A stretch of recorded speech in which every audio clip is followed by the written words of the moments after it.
Okay. So in this class, we will discuss about the fundamental of laterally restrained beams.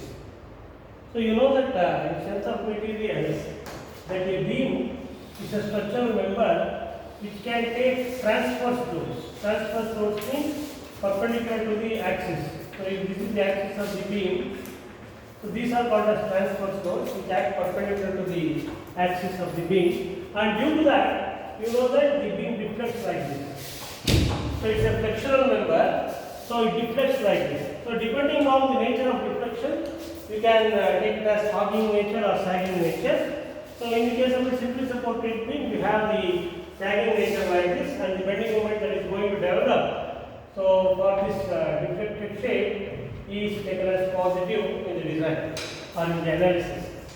So here in the case of steel structures, normally beams will be of rolled sections like this, I sections, or it can be a built-up section also, I section with cover plate, something like that. So in the case of steel beams, these flanges, so these are the flanges.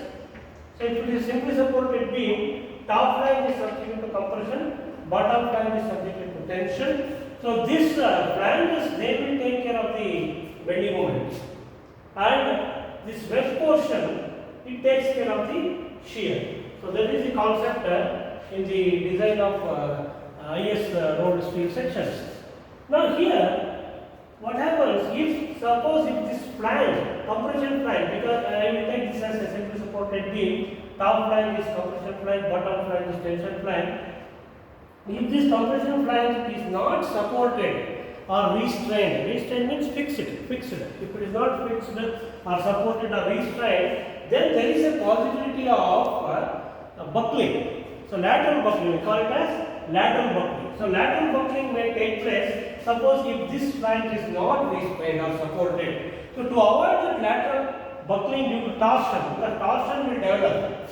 So if it is not supported, torsion will develop in the case of steel structures, because they are all slender members. That is the thing here. Compared to RCC, steel sections are slender sections. Thickness is very small compared to its depth or width.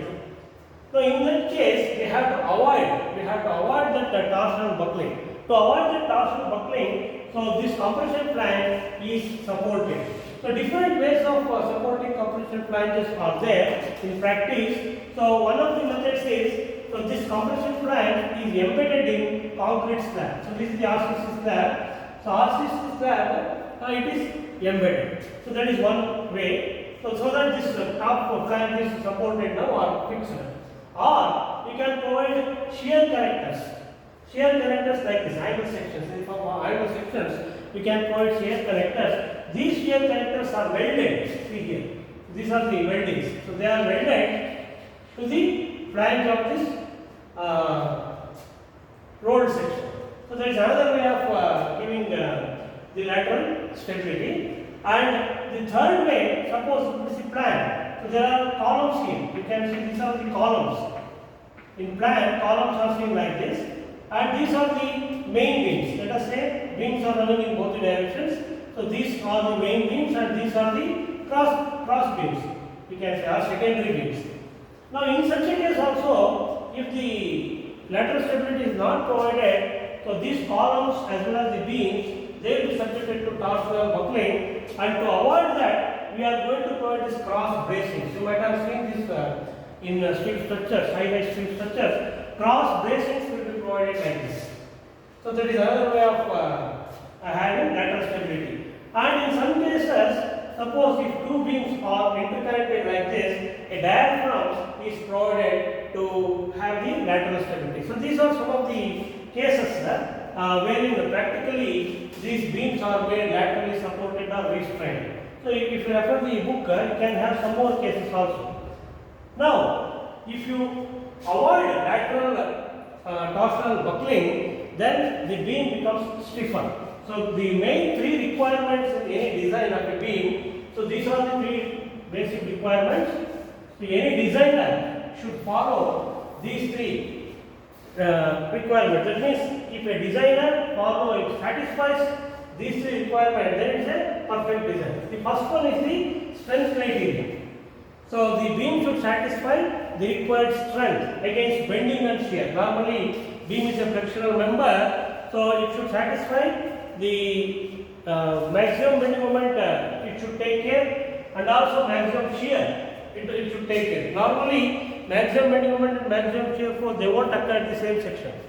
For example, in the case of simply supported beam, maximum shear occurs at the support, whereas maximum bending moment occurs somewhere here, depending on the loading condition. Okay, if it is UDL throughout, then it occurs at the midspan, WL square by 8. So your maximum bending moment section is different, maximum shear section is different. So you should be careful. So both the things should be satisfied. So that is why we have to give a section which satisfies both the bending and shear criteria. So then we say that it has satisfied strength criteria. Second one is serviceability criteria. So in limit state design, you have to consider the serviceability criteria also. Serviceability criteria is stiffer against, should be stiffer against deflection deformations in service conditions. So maximum deflection, whatever is going to develop in the beam, it should be less than the allowable deflection. Okay, allowable deflection we can get from the code book depending on the type of the beam. So that is second one, serviceability. Now third one is the economical side. It is very important. So you can have any number of sections that can satisfy these two, but among those sections, economical section is very important. These are the three things that any designer should know. So these three should be satisfied. Now in any design of beam, these checks should be satisfied. So as I already told, bending moment is taken by the flange portion and shear force is taken by the web portion. What are the different checks it should satisfy? So it should satisfy the check against flexion. Flexion means bending. So that means whatever design bending strength we are going to provide, the design bending strength is denoted by MD.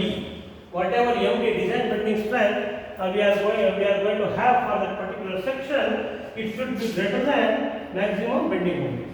Okay, so then it is safe against bending. So whatever section you are going to provide, it should have more strength than the bending strength than the maximum bending moment. Then it is safe. Second one is shear.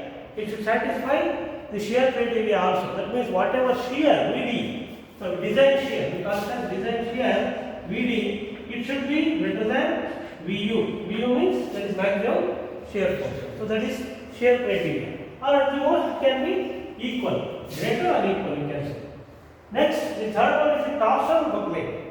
So in the case of restrained beams, there will not be any torsion buckling because of this condition. Because it is restrained to the compression flange is restrained for any of these methods. Suppose if this is not provided, then lateral torsion buckling will take place. So that we have to check. So this is very important. Actually, you have in your syllabus design of laterally unrestrained beams only. These restrained beams you have studied in your BE course. So just to have an idea what you mean by restrained and unrestrained, I am giving this. So only you are going to design laterally unrestrained beams. So this also you have to check. There are steps for the calculation of this value. Based on that we can decide. Then the fourth check is deflection check. So depending on the type of load, you have the maximum deflection formula. Then whatever maximum deflection you are going to get delta max, that should be less than delta available. Okay. So this delta available is obtained from the code depending on the type of end conditions, type of beam. So span divided by 250, span divided by 300. So like that available deflection values are there. So you have to calculate delta max under service load. This is very important. Deflection is always calculated under service load, not under design load or factor load. So for example, if UDL is acting, usually dead load and live load, normally most of the cases if it is UDL, then 5 WL power 4 divided by 384 EI. That is the formula for maximum deflection when a simply supported beam is subjected to UDL only, and it is the value at the midspan. Maximum deflection at the midspan here, midspan. So that value whatever you are going to calculate, it should be less than allowable deflection. Then deflection criteria is satisfied. Next, last one is web buckling or crippling. So web buckling means, so this is web portion. Webs are very thin portions. So this is the web. The thickness is very small compared to depth. So when load acts like this, what happens to this web portion? This web portion starts buckling like this. So this is how it buckles in columns.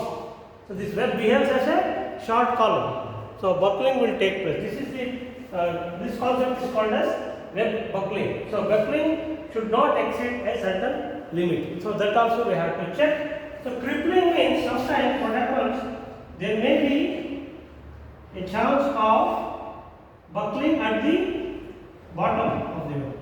So this is called as crippling. We can call it as crippling. So buckling and crippling, of course, they are used as same words.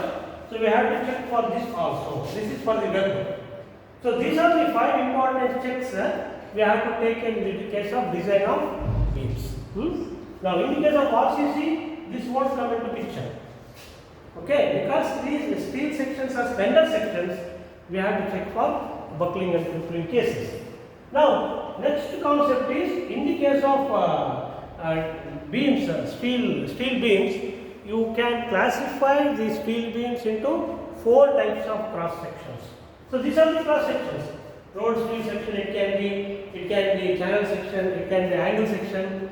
Okay, normally in the case of trusses, we are going to provide angle sections, channel sections and all. In the case of beams also we are going to provide on built-up sections. Built-up sections means, for example, I section is a cover plate. The plate will be provided at the top. So if loads are heavy loads, then built-up sections have to be. For example, in the case of cranes and bridge decks, steel bridge decks, we are going to provide built-up sections. Okay, because the loads are moving loads, both static and dynamic loads will be active, isn't it? So in that case, these normal IS sections will not be sufficient to take care of the axiom bending moment and shear. Now, so there are 4 types of cross sections you can have in steel design. So there are plastic sections, compact sections, semi-compact and slender section. So this is actually provided in the form of a table in the IS 800. So here in the case of plastic section, so MD is nothing but design, bending, strength. It depends on the type of section. So this MD value is given by ZP into Fy. So what is ZP? Plastic section modulus. ZE is elastic section modulus. So elastic section modulus you have studied in your BE. Elastic section modulus Z is equal to I divided by Y max. In bending theory, pure bending theory, suppose if it is a rectangular section, if it is subjected to bending, then I is BDQ by 12, Y max is D by 2, distance of the farthest fiber from the neutral axis. So if you have BDQ by 12 divided by D by 2, if you simplify that, you get BD square by 6. So that is called as elastic section modulus. That means the material has not attained yield stress value. Okay, it is within elastic limits only. So in that case, we call it as ZE. If it attains plastic state, then it is plastic section modulus. So these values are given in the steel tables. In IS code also it is there. In your SP6 or steel tables, you can have the values of ZP for different types of steel sections. For example, ISMB 200, ISMB 250, ISMB 300 or ISLB, ISHB. LB means Indian Standard Light Beam Section. MB means Indian Standard Medium Beam Section. HB means Indian Standard Heavy Beam Section. ISWB is also there. So wide beam.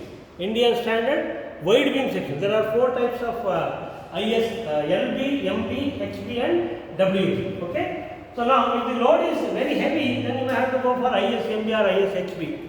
Like that, it depends. If the load is very lighter, then you can go for lighter section. So these values are given in the code book. Fy is the yield stress. For example, if you are using a grade of 415, your Fy is 415. 415 grade steel, like that. So it is the yield stress value. In both plastic and compact sections, MD value is given by Z2 into Fy. So that is the formula. In the case of semi-compact, see the difference, it is Ze into Fy. It is not Z2 into Fy, it is Ze. That is elastic section modulus multiplied by yield strength. And in the case of slender section, this elastic section modulus is still reduced. Slender means very thin. Plastic means plastic sections they have higher strength. Next higher strength is compact.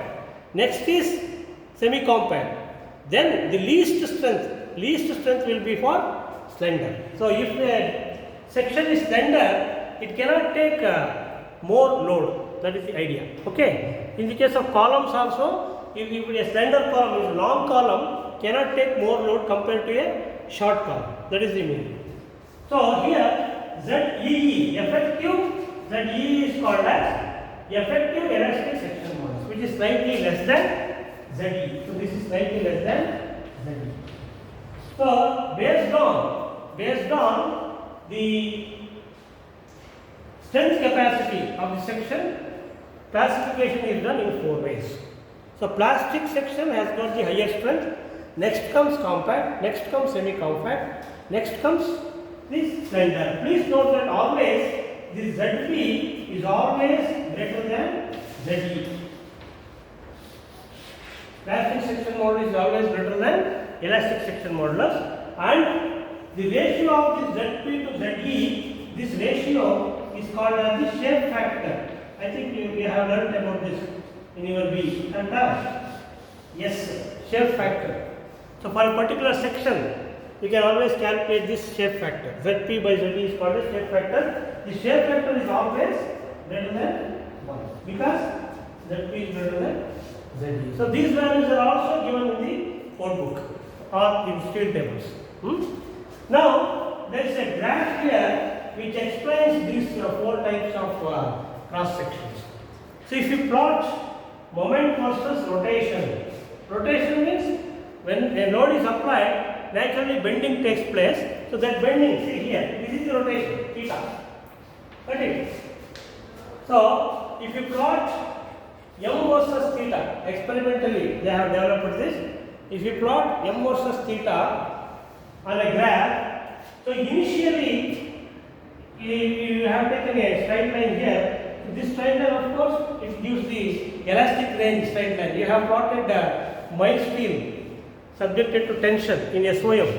Stress strain graph you have plotted, Similarly, if you plot m versus theta, rotation is theta, you are going to get 4 curves like this.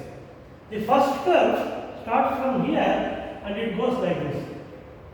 This curve is the curve representing slender section.